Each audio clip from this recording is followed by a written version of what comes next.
বাংলাদেশের নাট্যাঙ্গনের একজন কিংবদন্তি অভিনেতা আবুল হায়াত মঞ্চ, নাটক, চলচ্চিত্র এবং বিজ্ঞাপন সবখানেই তার অবাধ বিচরণ। জানেন কি, বছরে দুবার জন্মদিন পালন করেন তিনি। তার এই দুটি জন্মদিন রহস্য নিয়ে আজকের প্রতিবেদন। গাধাকে সৃষ্টি করার পর তাকে বলা হলো সকাল থেকে সন্ধ্যা পর্যন্ত তাকে ক্লান্তিহীন পরিশ্রম করতে হবে, সারা জীবন তাকে পিঠে ভারী বোঝা বইতে হবে। বরেণ্য অভিনেতা, নাট্যকার ও নির্দেশক আবুল হায়াত আজ পা রাখলেন ৮১ বছরে। এই চিরসবুজ তারকাকে তার ভক্ত, অনুরাগী ও কাছের মানুষরা বছরে দুইবার জন্মদিনের শুভেচ্ছা জানান। যদিও তার প্রকৃত জন্মদিন ৭ সেপ্টেম্বর, সার্টিফিকেটে জন্মদিন দেওয়া হয়েছে ২৫ জুন।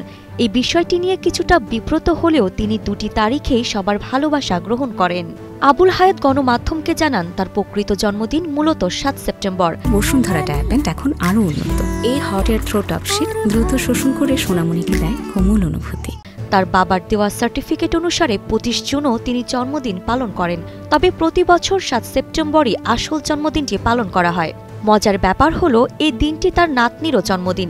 এ কারণে প্রতিবার এই দিনটি বেশ আনন্দঘন পরিবেশে পালন করা হয়। সেই থেকে ছেলেরা পুরুষ মানুষ হিসেবে বাঁচে ২০ বছর। মঞ্চ, চলচ্চিত্র এবং ১,০০০-এর বেশি টেলিভিশন নাটকে অভিনয় করা এই গুণী শিল্পীর প্রবল ইচ্ছে কোনো শিক্ষা প্রতিষ্ঠানে অভিনয়ের উপর ক্লাস নেওয়া।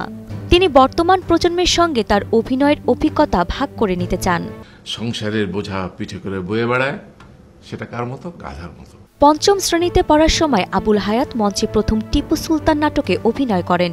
নাগরিক নাট্য সম্প্রদায়ের হয়ে মঞ্চে তার প্রথম নাটক ছিল বুড়ো শালিকের ঘাড়েরও। টিভিতে তার প্রথম নাটক ছিল ইডিপাস এবং প্রথম অভিনীত সিনেমা ঋত্বিক কুমার ঘটকের তিতাস একটি নদীর নাম। ১৯৭৪ সালে আলী জাকিরের নির্দেশনায় বাকি ইতিহাস নাটকে অভিনয় করে তিনি sequence award for introducing naturalistic acting on Bangladesh stage award পেয়ে ইতিহাস তৈরি করেন। এটি ছিল বাংলাদেশে দর্শনীয় বিনিময়ে প্রথম মঞ্চনাটক। ২০ বছর অত্যন্ত কম, আমি দীর্ঘদিন বাঁচতে চাই। আরিফা জাহান প্রিনন, কালের কণ্ঠ।